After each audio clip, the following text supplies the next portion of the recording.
Swastiastu. Salam rahayu, salam sejahtera, salam bahagia buat semeton umat Hindu dan sahabat Moksha Channel dimanapun Anda berada. Semoga kita selalu berada dalam lindungan Ide Sang Yang Widi Tuhan Yang Maha Esa. Ini kita akan membahas ya bersama narasumber ya. Kita di sini topiknya adalah rasionalitas PS spiritualitas ya. Jadi ini adalah yang sering terjadi di dalam kehidupan kita sehari-hari, dan bagaimana itu spiritualitas dan bagaimana itu rasionalitas. Nah, mari kita berbincang-bincang dengan narasumber ya yang sudah tidak asing lagi ya, Pak Agung Krisnanada ya. Mari kita sambut beliau ya. Selamat sore Pak Agung. Selamat sore Pak. Ya, aduh, tapi kabarnya Pak Agung? Baik. Becek nggih? Ya, baik. Semoga selalu sehat nggih. Ya, sudah lama juga nih kita nggak ngonten ya Pak ya, kualitas dan PS spiritualitas ya Pak ya. Nah itu kira-kira penjabarannya bagaimana Pak Agung dalam kehidupan sehari-hari ya. Oke, silakan Pak Agung. Terima kasih Pak. Oke, sukses Pak Agung sama-sama. Ya. Para pemirsa Moksha Channel yang saya cintai, kita berjumpa kembali. Para pencinta Dharma, para pengikut Dharma, kita akan melanjutkan pembahasan kita. Dan pada kali ini kita akan membahas tentang rasionalitas versus spiritualitas. Nah, kita hidup dalam zaman modern sekarang ini Pak. Ya. Dalam zaman di mana orang-orang ataupun kebanyakan dari kita ya, itu sangat-sangat menekankan rasionalitas. Ya, logika ya Pak. Logika. Rasional. Ya. Nah ini sebenarnya karena pendidikan, karena kita sudah dari kecil, dari beratus-ratus tahun yang lalu, ya kita dididik untuk selalu mengembangkan logika, rasionalitas. Nah, bukan sekedar rasional, tapi juga lengkapnya itu ada rasionalitas materialistik atau rasional materialistik. Jadi penekanannya pada dua, rasional dan materialistik. Ya. Nah ini sebenarnya sistem pendidikan inilah yang membuat bangsa kita, bukan hanya di Indonesia saja, bukan di Nusantara saja, hampir di seluruh dunia, bahwa orang-orang mempunyai pandangan, mempunyai cara hidup yang selalu bertumpu pada rasional atau logika dan berbasis pada materi. Ya, kalau tidak masuk logika, tidak masuk akal, itu akan ditolak. Kan begitu kan? Betul saja yang ini nggak masuk akal. Jadi dianggapnya mitos, dianggapnya sesuatu yang tidak mungkin, atau tidak akan terjadi. Kemudian yang kedua itu, semua hidup kita itu ukurannya adalah materi. Ya, benar. Orang-orang mengejar materi. Orang disebut sukses kalau dia memiliki materi. Ya, benar. Dilihat dari seberapa banyak jumlah kekayaan materi yang dia punya. Ya, benar. Dianggap sukses. Itu kan. Jadi rasional materialistik. Nah, kalau kita bicara tentang Weda, tentang Dharma, itu berbeda. Berbeda jauh. Ya. Justru inilah yang melalui Moksha Channel ini kita ingin membahas bahwa cara pandang atau cara hidup yang diajarkan oleh Weda dan Dharma itu berbeda. Memang rasional itu perlu, tapi bukan yang utama. Bukan yang utama ya. Ya, bukan yang utama. Nah, Weda atau Dharma itu memberikan cara hidup yang spiritual, ya, dari spiritualitas. Ini yang dikedepankan. Kenapa begitu? Karena menurut ajaran Dharma, kita manusia itu terdiri, kita memiliki 3 badan, Pak. Yaitu tubuh ini, tubuh fisik itu terdiri dari materi, ya, dari kepala sampai kaki dan seluruh organ ini itu dari materi. Nah, kemudian yang kedua itu adalah pikiran. Main ya Pak ya? Ya, mind ini bisa digolongkan dalam bentuk energi. Energi atau prana. Ya. Dia sudah bukan materi lagi. Nah, dan pikiran ini sangat-sangat mempengaruhi hidup kita. Ya. Jadi sebetulnya manusia seperti kita itu, ya, bukan hanya yang utama itu sebetulnya bukan badan fisik ini. Ya. Justru yang lebih berperan itu adalah pikiran. Pikiran ya, yang lebih penting ya. Lebih berperan dalam segala-galanya dalam hidup kita sehari-hari. Ya, dari mulai bangun, anak para pemirsa bisa memperhatikan. Coba kita lihat dari kita mulai bangun pagi sampai tidur malam, pikiran tidak pernah berhenti. Iya benar. Apa ya? Berpikir terus ya. Berpikir terus. Badan itu bisa diam dia. Mungkin kalau bapak ibu pulang dari kerja atau pulang dari mana bisa istirahat sebentar. Tapi pikiran tidak. Enggak. Jalan terus dia. Ya. Kemudian kalaupun tidur, lalu tidurnya mimpi. Ya. Itu kalau mimpi itu berarti pikiran masih tetap jalan. Dalam mimpi itu Pak? Dalam mimpi itu. Mimpi itu sebetulnya adalah gerak dari pikiran. Tetapi badan ini sudah istirahat dia. Istirahat. Ya, badan itu tidak aktif, tapi pikiran yang aktif. Maka mimpi.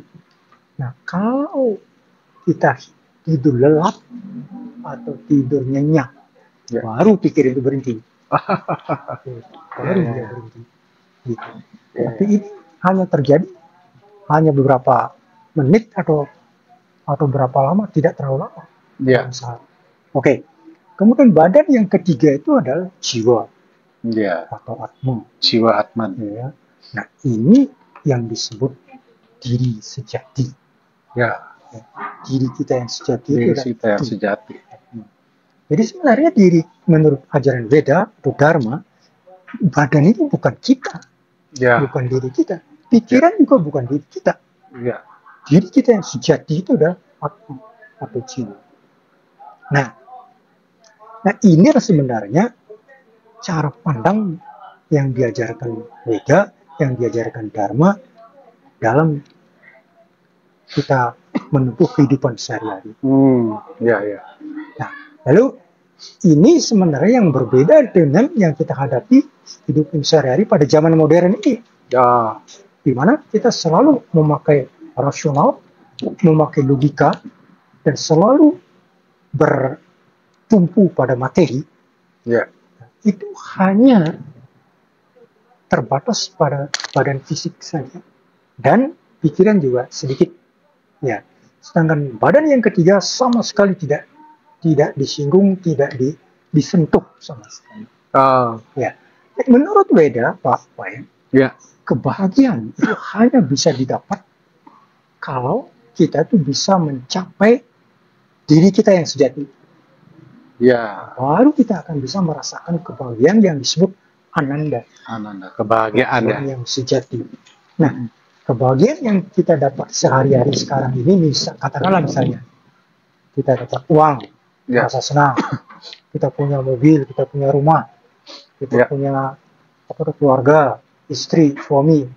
Nah, itu hanya sementara. Karena dia itu tidak akan mau.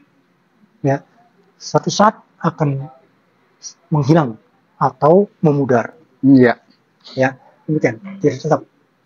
Nah, jadi kebahagiaan yang tetap, yang abadi itu hanya bisa diperoleh kalau kita sudah menemukan jati diri kita.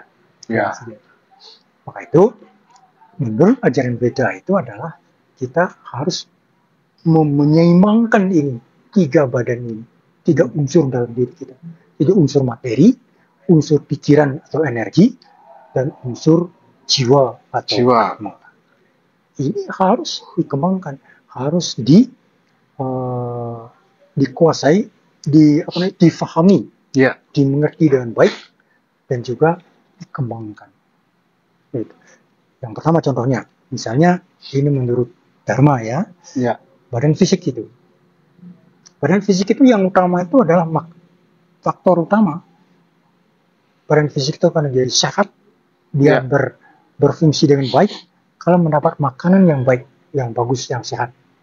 Jadi faktor pertama itu adalah makanan.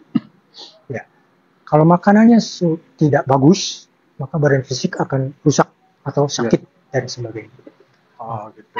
Jadi kita harus memilih makanan yang baik. Yang satwik ya Pak ya? Nah, itu yang disebut makanan satwik atau satwika, yaitu makanan umum yang berasal dari tumbuh-tumbuhan, sayur-sayuran, kacang-kacangan, umi-umian, buah-buahan. Ya. Nah, itu yang bagus sekali untuk dia memang memberikan efek menenangkan, ya, dan menyehat. Itu yang pertama. Kemudian badan juga perlu aktivitas. Kalau orang modern atau para kesehatan bilang perlu olahraga. Ya. Nah, sebenarnya olahraga itu memang perlu, tapi bukan itu yang utama, Pak. Ya. Yang utama tuh kegiatan aktivitas yang mengarah kepada kebaikan, atau disebut dharmic activity atau aktivitas dharma. Contohnya misalnya menolong orang, ya, melakukan kewajiban kita dengan baik. Ya. Kemudian juga misalnya salah satu contoh yang kita lakukan di Bali, ngayah ke pura misalnya dan sebagainya, berbuat baik. Kemudian ikut bersama-sama mengayomi kebaikan bersama masyarakat dan sebagainya, ikut serta ya dalam membangun masyarakat yang baik, yang aman, sejahtera. Nah, ini aktivitas kebaikan atau disebut juga kegiatan-kegiatan dharma. Ya. Nah, ini tubuh itu akan bisa sehat kalau dia dipakai untuk kegiatan dharma. Ini menurut beda. Lalu itu yang pertama. Kemudian yang kedua itu adalah ada satu lagi. Menurut badan fisik ada satu lagi, yaitu mengatur indria, Pak. Mengendalikan indria. Ini sangat penting. Nah, ini yang tidak dipelajari di dunia modern sekarang. Tidak dipelajari di sekolah. Mengendalikan indria. Contohnya, mengendalikan mata, telinga, lidah. Ya. Itu indria yang penting dan alat vital atau alat seks kelamin. Nah, indria itu pengaruhnya besar sekali pada kehidupan kita. Kalau dia tidak dikendalikan, maka badan ini akan rusak. Contohnya misalnya Pak, lidah ya, dia inginnya makan yang enak-enak. Ya. Kalau kita terus makan enak, tidak memperhatikan kebersihan, tidak memperhatikan gizi dan sebagainya, lama-lama rusak badan. Ya. Hancur. Demikian juga indera-indera yang lain. Ya. Jadi untuk fisik itu sebetulnya pertama itu ada pengendalian indria, yang kedua adalah tadi makanan yang sehat, yang satwika, dan juga kegiatan kebaikan. Ini menyebabkan badan fisik itu jadi sehat dan kuat. Ya. Bahkan bisa jadi awet muda. Ya. Kemudian yang kedua apa? Yaitu pikiran. Pikiran ini sangat luar biasa. Maka itu pikiran itu perlu dikendalikan. Kontrol pikiran disebutnya mano nigraha. Ya, mengendalikan pikiran. Itu dengan apa? Itu dengan sembahyang, berjapa, meditasi, beryoga dan sebagainya. Ini perlu sekali. Perlu dilakukan. Bahkan buat orang-orang suci, menekan itu harus dilakukan setiap hari, bukan hanya 3 bulan sekali atau 6 bulan sekali, enggak. Setiap hari. Hanya kita juga mengenal Trisandhya ya Pak ya. Trisandhya itu sembahyang 3 kali, pagi, siang, sore. Nah, itu untuk mengendalikan pikiran kita dan untuk memberikan nutrisi kepada pikiran kita supaya pikiran itu menjadi sehat, ya. Dan dia tidak gampang kemana. Nah, kalau badan itu bergerak atau sering bergerak, dia itu sehat. Kalau dia jarang bergerak, dia cenderung untuk sakit, Pak. Tapi kalau pikiran sebaliknya, kalau pikiran itu yang selalu bergerak, dia tuh lemah. Lama-lama akan sakit. Nah, pikiran yang bagus itu kalau dia tuh tenang. mantap, tenang. Yeah. Nah, fokus atau terpusat. Itu. Lalu kita mengembangkan pikiran baik. Pikiran-pikiran baik. Misalnya dengan apa? Contohnya yang paling gampang itu mengingat Tuhan. Yeah. Selalu mengingat Tuhan akan muncul pikiran baik, pikiran-pikiran baik. Atau disebutnya daily sampak. Ya. Nah, lalu mengingat selalu nama-nama Tuhan yang disebut dengan nama Smarana. Ya. Itu latihan berpikir. Nah, inilah sebetulnya ajaran daripada Veda ataupun Dharma untuk mengatur pikiran kita. Maka kita dianjurkan untuk sering sembahyang, sering meditasi, sering lakukan sadana-sadana ya. Nah, yang terakhir itu adalah jiwa atau atma. Jiwa atau atman. Ya. Nah, ini perlu kita memahami jiwa atau atma ini melalui pengetahuan yang disebut dengan atma widya atau brahma widya. Ya. Jadi para pengikut Dharma, para pencinta Dharma itu memang agama kita menganjurkan sekali untuk mempelajari tentang Brahma Widya atau Atma Widya ini, yaitu siapa sebetulnya atau apa itu Atma itu, siapa diri kita yang sesungguhnya. Nah, ya sebenarnya.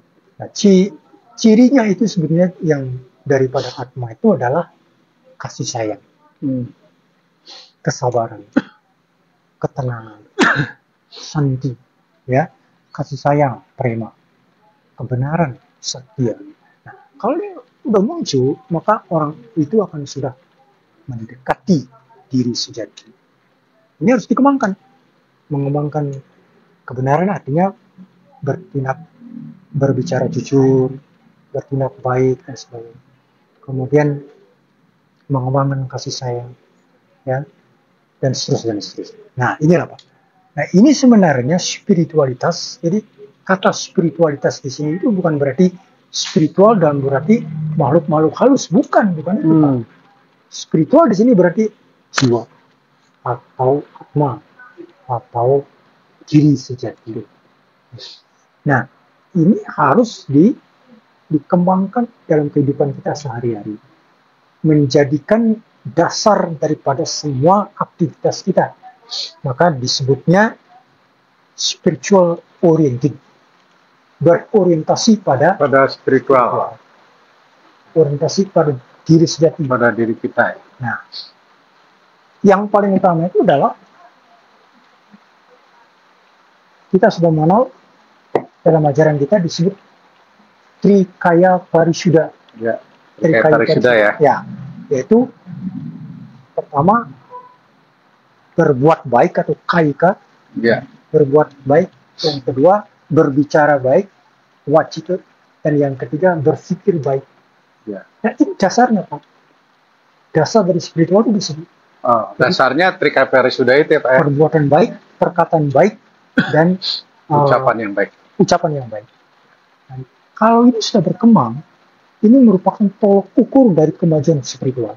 Bukan spiritual itu, kemajuan spiritual itu bukan dilihat dari bahwa dia tuh orang sakti, bisa menyembuhkan. Bukan itu Pak. Iya. Bukan itu Pak. Dia itu menjadi orang baik.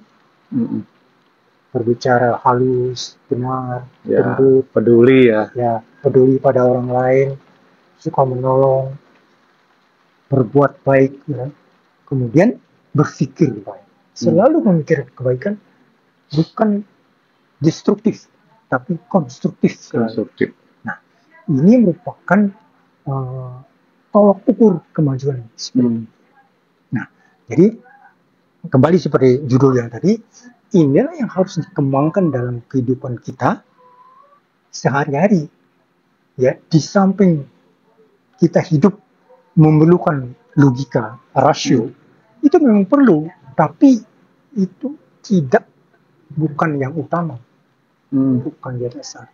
Memang diperlukan itu sebagai misalnya kalau kita berbisnis atau menjadi